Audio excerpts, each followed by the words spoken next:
Hello everyone, it's me, Clayton. I just finished watching the 4th episode of What If. What if Doctor Strange lost his heart instead of his hands? And I don't mean his physical heart, either.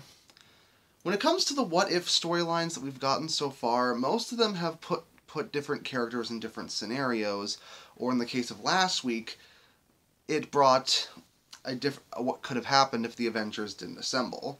In this episode, however, it shows us one of the darkest timelines that could have happened if Doctor Strange lost something even more close to him than his hands in the process of him becoming the Sorcerer Supreme. But let's get to the story, shall we?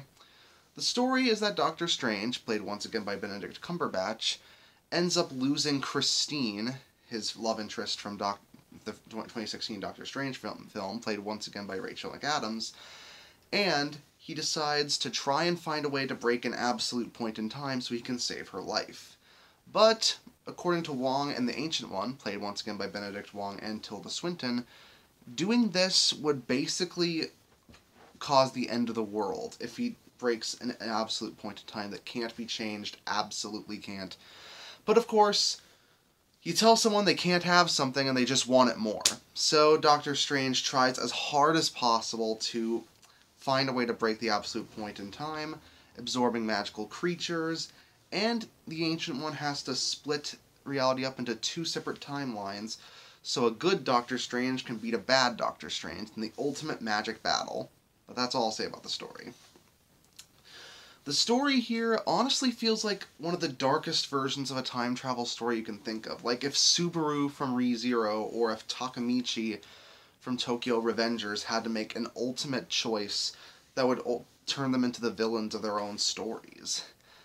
And Doctor Strange's own arrogance and his own inability to see another way out really goes to show that any one of us, if we try to meddle with things that shouldn't be meddled with, can become like him and do these horrible things for, in our minds, a good cause. A cause that we can't see any way to back out of.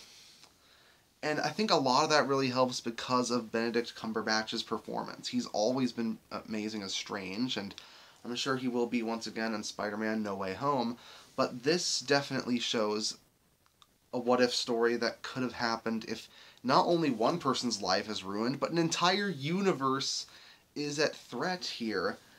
And it's something that you thought Marvel would never go for, let alone in a spin-off series like this.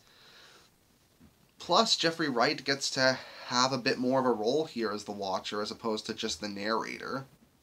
He gets to be a constant force throughout, and his final lines to Doctor Strange, in my opinion, really do epitomize what makes the Watcher such an enigmatic and unique character. Plus, having all the MCU actors back to do voice acting, and pretty good voice acting at that, was a nice touch as well. The animation here is also, I think, the best that this series has had to offer so far, especially with an amazing magic battle near the end and the various magical creatures that Strange has to absorb throughout the episode. It has the most unique designs and definitely the most thrilling animation when it comes to the action. And it's just a really tragic story that I feel anyone can care about if they have a soul. So, in my opinion, it's easily the best episode of What If so far, and I can't wait to see what they have planned for the last 5 episodes of this season. That's why I'm going to give What If Episode 4 a 9 out of 10. See you next time.